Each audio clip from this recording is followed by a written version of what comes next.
தேவ பிள்ளையே, சொந்த குடும்பத்தால் வெட்கப்படுத்தப்பட்ட நிலைமையில் இருக்கிறீர்களா?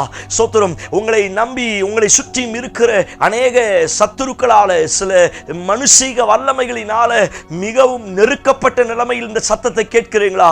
உங்க குடும்பத்தை இருக்கிற இடம் தெரியாம பிரிச்சிடலாம், அழிச்சு போடலான்னு எந்த ஆமானின் வல்லமை நினைச்சுச்சோ, ஆண்டவர் சொல்லுகிறார், அந்த ஆமான் கண்களுக்கு முன்பதாக மொர்தெகாயை போல் இருக்கிற நீங்கள் குதிரையின் மேல் இருப்பீர்கள் என்று கர்த்தர் வாக்குத்தத்தம் பண்ணுகிறார். இன்றைக்கு ஆண்டவர் இந்த வார்த்தைகளை உங்களுக்கும் உங்கள் குடும்பத்திற்கும் தீர்க்கதரிசனமாய் சொல்லுகிறார். அவனுடைய சத்துருக்களுக்கு நான் வெட்கத்தை உடுத்துவேன் என்று ஆண்டவர் வாக்குத்தத்தம் பண்ணுகிறார். Price the Lord. ஆண்டவரும் இரட்சகருமாய் இருக்கிற இயேசு கிறிஸ்துவின் நாமத்தினாலே தினம் ஒரு தீர்க்க தரிசனம் என்கிற தேவனுடைய வார்த்தைக்கு உங்களை வரவேற்கிறோம். தீர்க்க தரிசனம் என்பது தேவ ஆவியால் அருளப்பட்ட தேவனுடைய வாக்குத்தத்தமான வார்த்தைகள் மாத்திரமே. இந்த நாளுக்குரிய தீர்க்க தரிசனமான வார்த்தைகளை வாசித்து நாம் ஜெபிக்கலாம். சங்கீதம் 132வது சங்கீதம் 18வது வசனத்தை நான் வாசிக்கிறேன். அவன் சத்துருக்களுக்கு வெட்கத்தை உடுத்துவேன், அவன் மீதிலோ அவன் கிரீடம் பூக்கும் என்றார். கர்த்தர் வார்த்தைகளை நமக்கு ஆசீர்வதித்து தருவாராக. இந்த நாளுக்கு தேவன் கொடுக்கிற தீர்க்க தரிசனமான வார்த்தை, சத்துருக்களுக்கு வெட்கத்தை உடுத்துவேன். இந்த சத்தத்தை கேட்கிற உங்கள் ஒவ்வொருவருக்கும் இன்றைக்கு ஆண்டவர் இந்த வார்த்தைகளை உங்களுக்கும் உங்கள் குடும்பத்திற்கும் தீர்க்க தரிசனமாய் சொல்லுகிறார்.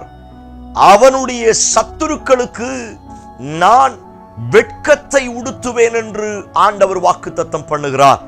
இதுவரை நாம் கடந்த நாட்களில் பல்வேறு இடங்களில் நாம் வெட்கப்பட்டு போயிருக்கலாம், நம்முடைய குடும்பம் வெட்கப்பட்டு போயிருக்கலாம், நம்முடைய கையின் பிரயாசங்களும் நம்முடைய செயல்பாடுகளும் அநேக நேரத்தில் தலை குனிவை ஏற்படுத்தி இருக்கலாம். மற்றவர்கள் தூஷிக்கிற வண்ணமாக, மற்றவர்கள் ஏளனமாய் பேசுகிற வண்ணமாக ஒருவேளை கடந்த நாட்களில் என்னுடைய வாழ்க்கை ஸ்தோத்திரம் வெட்கப்படுகிற நிலைமைக்கு தள்ளப்பட்டு இருக்கலாம். ஆனால் இன்றைக்கு ஆண்டவர், நான் அவைகளை மாற்றப் போகிறேன். இனி உங்களுக்கு வெட்கம் அல்ல, உனக்கு விரோதமாய் எழும்புகிற அத்துணை சத்துருக்களுக்கும் நான் வெட்கத்தை உடுத்துவேன் என்று கர்த்தர் வாக்குத்தத்தம் பண்ணுகிறார். இந்த வார்த்தையை கர்த்தர் உங்களுக்கு தீர்க்கதரிசனமாய் சொல்லுகிறார். உங்கள் குடும்பங்களுக்கு விரோதமாய் எழும்புகிற சத்துருக்களுக்கு கர்த்தர் வெட்கத்தை ஏற்படுத்த போகிறார். கணவன் மனைவி உறவுக்கு விரோதமாய் எழும்புகிற சில சத்துருக்களுக்கு கர்த்தர் வெட்கத்தை ஏற்படுத்த போகிறார். உங்களுடைய சரீரங்களில் வியாதியை உண்டு பண்ணுகிற சில சத்துருக்களுக்கு கர்த்தர் வெட்கத்தை ஏற்படுத்த போகிறார். உங்களுடைய ஸ்தோத்திரம் உலக பிரகாரமான வளர்ச்சியை பார்த்து, அல்லது உங்களுடைய கையின் பிரயாசத்தின் வளர்ச்சியை பார்த்து, உங்களுடைய ஆசீர்வாதத்தின் பெருக்கத்தை பார்த்து எந்த சத்துருக்கள் எல்லாம் பொறாமைப்பட்டார்களோ அந்த சத்துருக்களுக்கு நான் வெட்கத்தை உடுத்துவேன் என்று கர்த்தர் வாக்குத்தத்தம் பண்ணுகிறார். எந்த சத்துரு என்னுடைய வளர்ச்சிக்கு விரோதமாய், என்னுடைய சமாதானத்துக்கு விரோதமாய் பொறாமைப்படுத்தி ஸ்தோத்திரம் எப்ப இவன் விழுவான், இவன் குடும்பம் அழிஞ்சு போகும் நினைச்சாங்களோ அந்த சத்துருக்களுக்கு நான் வெட்கத்தை உடுத்தி ஸ்தோத்திரம் உனக்கு கிரீடத்தை அனுபவிப்பேன் என்று கர்த்தர் வாக்குத்தத்தம் பண்ணுகிறார். எத்தனை பேர் பெற்றுக்கொள்வதற்கு இடையா இருக்கிறீங்க? ஆமென், ஹல்லேலூயா. நம்ப ஆரம்பிங்க. ஹல்லேலூயா. இது தாவீதுக்கு சொல்லப்பட்ட வாக்குத்தத்தமான வார்த்தை. தாவீதுக்கு ஒரு கொம்பை உயர்த்துவேன், ஒரு விளக்க ஆயத்தம் பண்ணுவேன், அவனுடைய சத்துருக்களுக்கு அவனை நான் பெஸ்டா வைப்பேன், அவனுக்கு சோத்திரம் அவனுடைய ஆசீர்வாதங்களும் அவனுடைய மேன்மைகளை நான் இன்னும் அதிகரிப்பேன். ஆனா அவனுடைய சத்துரு இருக்கான்ல, அவனை எவன் பிடுங்கி போடலாம், எவன் அழிக்கலாம், எவன் கொள்ளலாம் நினைச்சானோ அவனுக்கு நான் வெட்கத்தை உடுத்துவேன் என்று சொன்னார். அதே போல் நடக்க ஆரம்பித்தது. சவுலை எடுத்தால் வெட்கப்பட்டு போனான். கோலியாத், பெலிஸ்தியர் வெட்கப்பட்டு போனார்கள். அப்சலோம் வெட்கப்பட்டு போனான். தாவீதுக்கு விரோதமாய் யார் யார் எல்லாம் எழும்பினார்களோ அவனை அழிக்கும்படி, அவனை இல்லாமலாக்கும்படி, அவனை அவமானப்படுத்தும்படி, அவனை ஸ்தோத்திரம் ரொம்ப உதாசீனப்படுத்தி யாரெல்லாம் அவனுக்கு விரோதமாய் எழும்பினார்களோ எல்லாருக்கும் கர்த்தர் வெட்கத்தை உடுத்தி தாவீதின் மேலே கிரீடத்தை வைத்து அழகு பார்த்தார். தேவ பிள்ளையே, சொந்த குடும்பத்தால் வெட்கப்படுத்தப்பட்ட நிலைமையில் இருக்கிறீர்களா? ஸ்தோத்திரம். உங்களை நம்பி உங்களை சுற்றி இருக்கிற அநேக சத்துருக்களால, சில மனுஷீக வல்லமைகளினால மிகவும் நெருக்கப்பட்ட நிலைமையில் இந்த சத்தத்தை கேட்கிறீங்களா? உங்களை பார்த்து ஆண்டவர் சொல்கிறார், சபையே, தேவ பிள்ளையே, பயப்படாதிருங்கள். உங்கள் சத்துருக்களுக்கு கர்த்தர் வெட்கத்தை உடுத்த போகிறார். ஆமென். எத்தனை பேர் ஆமென் சொல்றீங்க? அவன் எவ்வளவு பிளான் வேணாலும் பண்ணட்டும், அவன் எனக்கு விரோதமா எத்தனை சதி திட்டம் பண்ணாலும் சரி, வெட்கம் இனி எனக்கு வருவது கிடையாது. எத்தனை பேர் ஆமென் சொல்றீங்க? இனி என் குடும்பம் வெட்கப்படுவது கிடையாது, என் முகம் வெட்கப்படுவது கிடையாது. காரணம், வெட்கப்படுவதற்கு அவன் இருக்கிறான். சத்துரு தான் வெட்கப்படுவான். ஆமான் மொர்தெகாய்க்கு விரோதமாய், எஸ்தருக்கு விரோதமாய் பெரிய தூக்குமரம் செய்ய ஆரம்பித்தான்.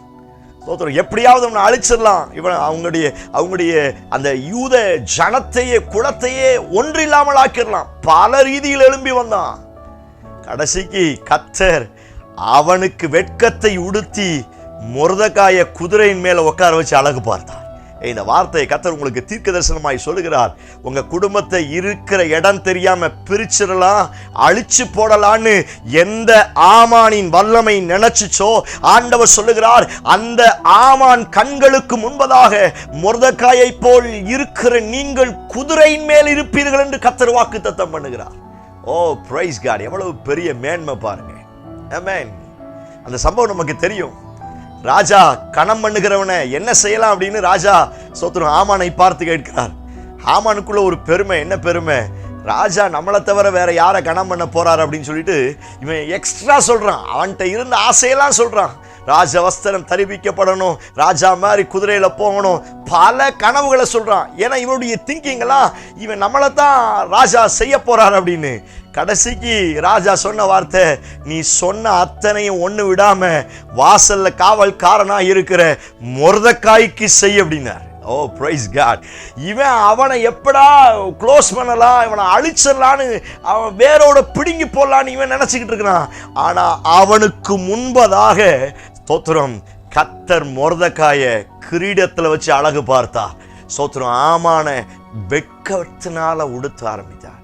உங்க குடும்பம் பிரிஞ்சு போகணும், உங்க வாழ்க்கை ஒன்றும் இல்லாம போகணும், உங்களை அடியோட அழிச்சிடணும், உங்களுடைய கையின் பிரயாசங்கள், உங்களுடைய பிசினஸ், உங்களுடைய யோசனைகள் அத்தனையும் ஒன்னில்லாமல் போகணும்னு எத்தனை ஆமான்கள் எழும்பி வந்தாலும் ஆண்டவர் சொல்லுகிறார், சபையே, தேவ பிள்ளையே, நீங்கள் எஸ்தரா இருக்கிறபடியினால், நீங்கள் மொர்தெகாயா இருக்கிறபடியினால், நீங்கள் அவருடைய சொந்த பிள்ளைகளாய் ஜனங்களாய் இருக்கிறபடியினால் இனி நீங்கள் வெட்கப்படுவது கிடையாது. உங்களுக்கு விரோதமாய் எழும்புகிற எல்லா ஆமானும் வெட்கப்பட்டு போவார்கள். ஓ பிரைஸ் காட்! எத்தனை பேர் ஆமென் சொல்றீங்க? நம்ப ஆரம்பிங்க, அறிக்கை செய்யுங்க. யாக்கோப்பை எந்த போத்திபார் அவமானப்படுத்தினானோ, எந்த போத்திபாருடைய குடும்பம் அவமானப்படுத்தினதோ, அதே போத்திபார் சல்யூட் அடிக்கிற அளவுக்கு கர்த்தர் யோசேப்பை கர்த்தர் உயர்த்த ஆரம்பித்தார். தானியேலை எந்த குடும்பம், எந்த பிரதானிகள் இவன் எங்களை ஆளுகை செய்வதா, இவனை எப்படியாவது குற்றம் கண்டுபிடிச்சு இவனை சிறையில தள்ளணும்னு சொல்லிட்டு எந்த சத்துருக்கள் தானியேலுக்கு விரோதமாய் எழும்பினார்களோ அவர்களை வெட்கப்படுத்தி தானியேலை கர்த்தர் கிரீடத்தை வைத்து அலங்கு பார்த்தார். சத்தத்தை கேட்கிற நீங்கள் சத்துருக்களை பார்த்து பயப்படாதீர்கள். தாங்கள் வெட்டின குழியில் தாங்களே விழுவார்கள் என்று வேதத்தில் வாசிக்கிறோம். எந்த சத்துரு உங்களுக்கு விரோதமா, உங்க பிள்ளைகளுக்கு விரோதமா, உங்க குடும்ப வாழ்க்கைக்கு விரோதமா, உங்க வீட்டுக்கு விரோதமா, உங்க கையின் பிரயாசத்துக்கு விரோதமா, உங்க ஆவிக்குரிய வாழ்க்கைக்கு விரோதமா எழும்பி வர்றானோ அந்த சத்துருக்கு கர்த்தர் வெட்கத்தை ஏற்படுத்த போகிறார். எத்தனை ஒரு ஆமென் சொல்றீங்க? உங்களுக்கு பந்தி ஸ்தோத்திரம், அவனுக்கு வெட்கம். அந்த சத்துரு பாப்பான், நீங்க பந்தியில உட்கார்றத சத்துருக்களுக்கு முன்பதாக எனக்கு ஒரு பந்தி ஆயத்தப்படுத்துகிற கர்த்தர், இந்த சத்தத்தை கேட்கிற ஒரு சிலருக்கு இந்த வார்த்தையை கர்த்தர் தீர்க்கதரிசனமாய் சொல்லுகிறான். சத்துருக்களை வெட்கப்படுத்தி உங்களுக்கு நீதியின் கிரீடத்தை கர்த்தர் தரிப்பிக்க போகிறான். சத்துருக்களுக்கு முன்பதாக நீங்க பந்தியில உட்கார்ந்து சாப்பிடுற அளவுக்கு உங்க ஸ்டாண்டர்ட, உங்க குடும்ப சமாதானத்தை நான் இன்னும் கனப்படுத்துவேன் என்று கர்த்தர் வாக்குத்தத்தம் பண்ணுகிறார். சபையே தைரியமா இருங்க, நல்ல ஜெபம் பண்ணுங்க, அவர் அருகாமையில வாருங்க. தாவீதை போல இயேசுவினுடைய இருதயத்தில் இணைகிற ஒரு அனுபவத்துக்குள்ள வாங்க. சத்துருவை குறித்து யோசிக்காதீங்க, அவர் பார்த்து கொள்வார். யுத்தம் அவருடையது. ஸ்தோத்திரம். சத்துரு வெள்ளம் போல வரும் பொழுது ஆவியானவர் கொடியேற்றுவார். நீங்கள் பயப்பட வேண்டிய அவசியம் கிடையாது. நீங்கள் செய்ய வேண்டியது, தாவீது அவருக்கு இருதயத்துக்கு ஏற்றவனா இருந்தது போல, எஸ்தர் மொர்தெகாய் உபவாசித்து ஜெபிக்கிறவர்களாய் இருந்தது போல, தானியேல் உபவாசித்து ஜெபிக்கிற பரிசுத்தம் உள்ளவனாய் இருந்தது போல, நீங்களும் ஜெபிக்கிறவர்களாய் மாறுங்கள், உபவாசிக்கிறவர்களாய் மாறுங்கள், ஆராதிக்கிறவர்களாய் மாறுங்கள். நீங்கள் இப்படி செய்து ஆவிக்குரிய காரியத்தில் வளர வளர எந்த சத்துரு எழும்பினானோ அவனுக்கு கர்த்தர் வெட்கத்தை உடுத்த போகிறார். இந்த வார்த்தை அப்படியே அறிக்கை செய்யுங்க. அது குடும்பத்தில் இருக்கிறவர்களாய் இருந்தாலும் சரி, சுற்றிலும் இருக்கிறவர்களாய் இருந்தாலும் சரி, கூட வேலை பார்க்கிற எந்த இடத்துல யாராய் இருந்தாலும் சரி, அந்த சத்துருக்களுக்கு கர்த்தர் வெட்கத்தை உடுத்தி உங்களை கனப்படுத்துவேன்னு சொல்லுங்க. கண்ண மூடி ஜெபிங்க. Praise God in Jesus name. இந்த வார்த்தை தீர்க்கதரிசனமா வெளிப்படட்டும்.